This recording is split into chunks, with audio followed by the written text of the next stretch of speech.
Depois, então, dessa breve exposição a respeito do Galileu Galilei, do contexto em que foram publicadas as cartas sobre as quais nós iremos falar agora, nós iremos então fazer a leitura do texto do Paulo Rossi, né, o capítulo 4 do seu livro, em que ele faz a análise do conteúdo das cartas que o Galileu escreveu. Primeiro, vamos falar um pouquinho das cartas, não especificamente das cartas, né, mas primeiro dos seus correspondentes. Foram 3 cartas escritas em 1613, 14 e 15.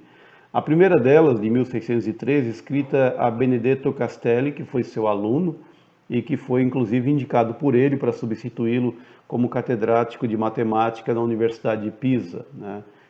O Benedetto Castelli, inclusive, se torna posteriormente professor fixo da Universidade La Sapienza em Roma.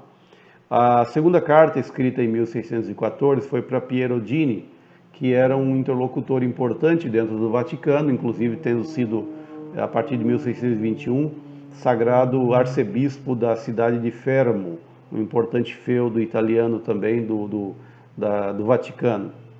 E a terceira carta, que foi publicada em 1615, foi endereçada a Cristina de Lorena, uma interlocutora frequente também do Galileu Galilei, princesa de Lorena e grã-duquesa de Toscana por casamento, ou seja, que havia casado com o grão-duque de Toscana. Bom, essas cartas elas foram escritas no momento do auge, né, científico e de fama, né, como um importante filósofo do Galileu na Península Itálica, né? Num período em que ainda as principais obras dele estavam sendo produzidas e publicadas, né? Mas uma coisa recorrente nas 3 cartas é que todas elas, de certa forma, ou em todas elas, melhor dizendo, Galileu estava tentando atenuar um pouquinho dos efeitos possíveis, né, que as suas descobertas tinham, por exemplo, tinham em relação aos escritos bíblicos. De certa forma, ele está tentando harmonizar, né, aquilo que é a ciência, e isso que é interessante, porque, veja, ele era um defensor da separação entre fé e ciência, mas aqui ele está tentando harmonizar as suas descobertas, a ciência, portanto, com a Bíblia. E ele usa como recurso 2 textos conhecidos da Bíblia, ou não tão conhecidos assim, enfim. Mas o primeiro deles é do livro de Josué, Josué capítulo 10, versos 12 e 13, que fala de Josué orando a Deus e parando, né, o sol por um dia inteiro, né, ou seja, mais um dia inteiro, além do período normal que o sol ficaria, para que o povo de Israel pudesse vencer um grupo rival lá, os amorreus, né? O segundo texto é do livro de Salmos, no capítulo 18, versos 6 a 14, que tem aqui algumas características da divindade que relacionam, por exemplo, ao poder e à claridade do sol, enfim. Bom, basicamente, todas as cartas, elas falam um pouquinho, abordam um pouquinho esses 2 textos. O Rossi, a partir da leitura das cartas, ele reflete um pouquinho sobre o período e o contexto sociocultural, né, que o Galileu estava escrevendo, o que provavelmente justificava essa tentativa dele de se explicar, de tentativa de harmonização, né, entre aquilo que ele estava produzindo do campo da ciência com a religião. Particularmente, e aí é uma questão interessante, né, por conta da censura, da revisão prévia que os textos dele passaram a sofrer, né, antes de serem publicados, particularmente a partir de 1612. Né?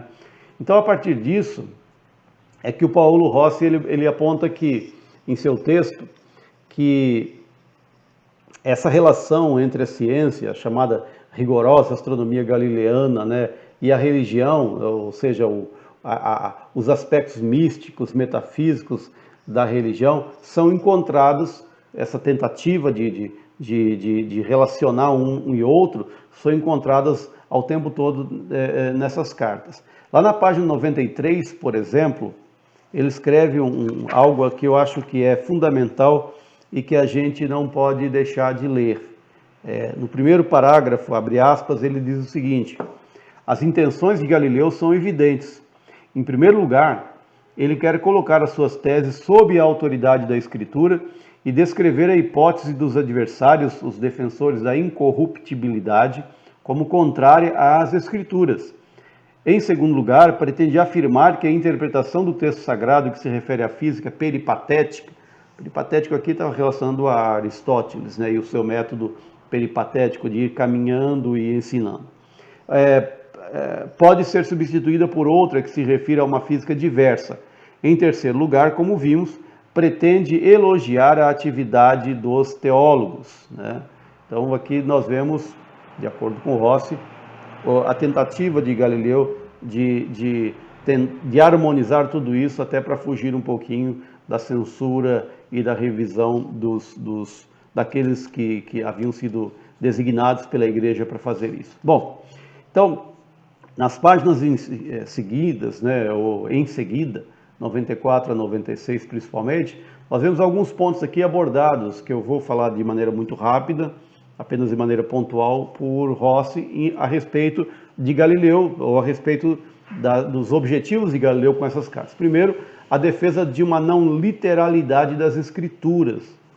Ao contrário, por exemplo, nós iremos ver daqui a pouco, de filósofos do campo do protestantismo, a Escritura, ou seja, a Bíblia, para Galileu não tinha uma literalidade porque ela necessitava de uma interpretação, tá? Em segundo lugar, a ideia de que tanto a Bíblia quanto a ciência eram manifestações da palavra de Deus, ou melhor, de Deus, que a Bíblia seria a palavra vocalizada por Deus, enquanto a natureza seria a palavra, digamos, prática de Deus, Deus se manifestara criando, né? E nesse sentido, nós vamos então para o terceiro ponto, a ideia de que o cientista não precisa se submeter à autoridade do teólogo, pois a ordem natural, a natureza, ela pode ser colocada à prova pelas Escrituras. Não no sentido de a Escritura, ao servir como filtro para a apreensão da natureza, do real, não nesse sentido, mas no sentido de que quem conhecesse o livro da natureza também tendia a ter conhecimento necessário para conhecer o livro das Escrituras de Deus, tá? E interpretar dessa forma, ou seja, ela não podia ser levada às Escrituras na sua base literal, porque a própria natureza dava um outro caminho de interpretação das Escrituras e não o contrário, né? O quarto ponto que o Rossi encontra aqui nas cartas do Galileu é a ênfase na autoridade moral das Escrituras, ou seja, aquela que é a única possível de levar as pessoas à beatitude e à salvação, ou seja, a serem pessoas boas, portanto, valores morais, e a partir disso, então, o alcance da salvação. E, em último lugar, a ideia da ciência como tendo autonomia, ou seja, a autoridade da ciência derivava dos próprios métodos de se chegar à ciência.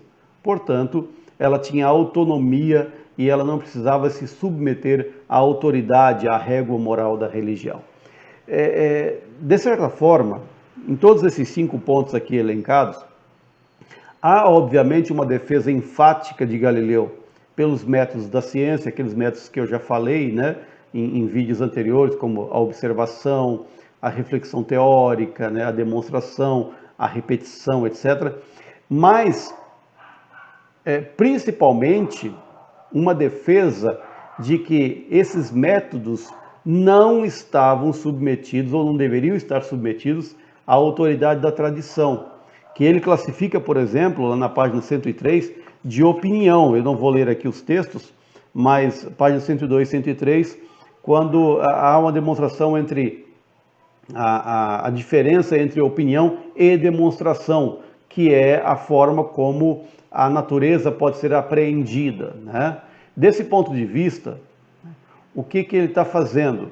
Ele está fazendo aqui uma leitura, uma análise da natureza que contrasta com o ponto de vista de outros pensadores de sua época, mas que são de campos diferentes, tanto do ponto de vista religioso, são protestantes, né? Alexander Ross, John Wilkins, Francis Bacon, mas também no campo da ciência. Por quê? Porque todos eles são pensadores que articulam o seu pensamento entre filosofia e teologia. Enquanto que o Galileu Galilei, que também tinha um caminho, um percurso bastante conhecido de articulação entre ciência, melhor, entre filosofia e teologia, ele dava um passo além porque ele era um cientista experimental, né? Ou seja, todos eles, de certa forma, eles usavam o seu intelecto para fazer as análises e reflexões das questões colocadas, para daí derivar então as sínteses, né? Enquanto que o Galileu Galilei, ele não apenas colocava a seu serviço o seu intelecto no campo das ideias, mas ele era um cientista de colocar a mão na massa, que desenvolvia equipamentos, que fazia observações, que contrastava os resultados das observações com a leitura, né, digamos, da teoria. Aqui nós vemos, então, uma ideia de praxis sendo colocada em prática, né, para ser redundante, enquanto que os demais não. A diferença deles, claro, já está colocada aqui no sentido da posição que ocupavam como pensadores. Mas também havia uma outra relação, que é essa relação enfatizada pelo Paulo Rossi, da diferença entre aquilo que eles pensavam ser a palavra de Deus, ou a Bíblia, as Escrituras, né, e a relação delas com a ciência. Por exemplo, para os filósofos e pensadores protestantes, a interpretação da Bíblia deveria ser sempre literal. Qual é a diferença? Já que muitas vezes aquilo que estava escrito na Bíblia não coadunava com aquilo que eles observavam, ou com aquilo que era observado de maneira geral. A diferença é que a linguagem da Bíblia, então aqui é uma questão no campo da linguagem, da comunicação, a linguagem da Bíblia, ela tinha, de certa forma, uma construção feita de tal forma que chegasse até o vulgo, ou seja, as pessoas comuns, né, e que eles pudessem entender. Se Deus começasse em suas palavras, né, ou na sua palavra, a descrever a complexidade da natureza, as pessoas comuns não entenderiam. Portanto, não havia necessidade de harmonização entre Bíblia e ciência, já que, se isso fosse acontecer, partindo principalmente, como era o pressuposto do Galileu Galilei, da ciência para se chegar na Bíblia, isso seria uma coisa absurda, porque as pessoas comuns não entenderiam. Um outro ponto que o Rossi ressalta é que, enquanto os filósofos protestantes defendiam a leitura da Bíblia, cada um por si só, eles não defendiam que as pessoas comuns tentassem compreender a natureza, porque para eles a natureza era caótica, era uma selva, né, impossível de ser apreendida em sua totalidade. Já para o Galileu Galilei, isso está na página 101 do livro dele, ele percebe que a natureza ela é a manifestação de uma ordem e de uma estrutura harmônica de tipo geométrico. Ele vê na natureza, por exemplo, um livro escrito em caracteres, né, matemáticos, legível a todos aqueles que conhecem esses caracteres. Portanto, havia aqui uma defesa por Galileu Galilei de uma educação que possibilitasse as pessoas a compreender primeiro a natureza, para depois conseguir interpretar a Bíblia e a religião de certa forma, né? Nesse sentido, como cientista, né, o Galileu ele se coloca em pé de igualdade em relação aos filósofos, talvez até num degrau superior, já que como intérprete habilitado, né, das vontades e intenções divinas, ele era, antes de tudo, um intérprete habilitado, portanto, inserido dentro, digamos, dos conhecimentos e dos mistérios da natureza. Ele, então, se tornava, a partir disso, sim, um intérprete habilitado daquilo que estava nas Escrituras, né?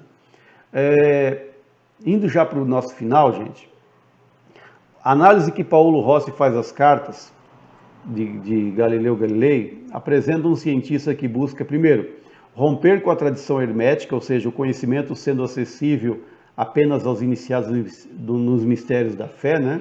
Que é a ideia do conhecimento hermético, e com a invocação da autoridade na definição do que seria lícito pensar ou falar, ou seja, ele busca romper com essa ideia de que deveria haver um filtro teológico para definir o que as pessoas poderiam pensar, o que as pessoas poderiam falar, o que as pessoas poderiam entender em relação à natureza. Ou seja, essa autoridade moral que os teólogos tinham por conta do domínio das Escrituras deveria ser reservada apenas para essas questões morais e não para todo o restante, né?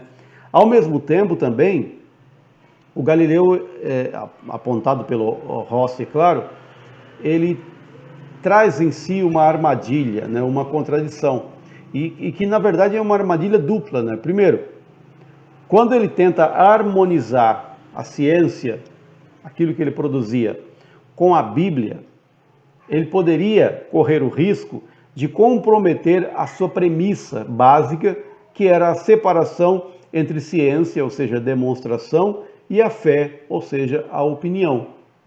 No segundo momento, isso poderia levar à tentativa, já que ele dizia que deveria romper com a ideia da tutela, né, da ciência pela religião, ou seja, a religião não deveria definir aquilo que a ciência deveria dizer. Ele poderia inverter isso, se colocando num papel de superioridade em relação à religião, aí ele, ou seja, a ciência que ele representava, tutelando a interpretação dos teólogos, haja vista que ele defende, ou defendia, que aqueles que entendiam os caracteres, a língua, a linguagem da natureza, poderia ser um intérprete autorizado das Escrituras Sagradas, né? E isso, de certa forma, antecipa algo que a gente vai ver no final do século XIX, que é a tentativa de se criar uma espécie de religião natural. Na medida em que você tenta interpretar os mistérios, a mística, a metafísica, etc., pela via da ciência, você acaba colocando a própria ciência como uma espécie de religião. Bom, dito tudo isso, 20 anos depois, o Galileu ele vai ser julgado pela igreja, como eu já falei, pelo Tribunal do Santo Ofício. Mas uma coisa a gente não pode esquecer, e eu termino o vídeo falando sobre isso, né? Felizmente, essa tentativa de harmonização entre ciência e fé de Galileu não persistiu.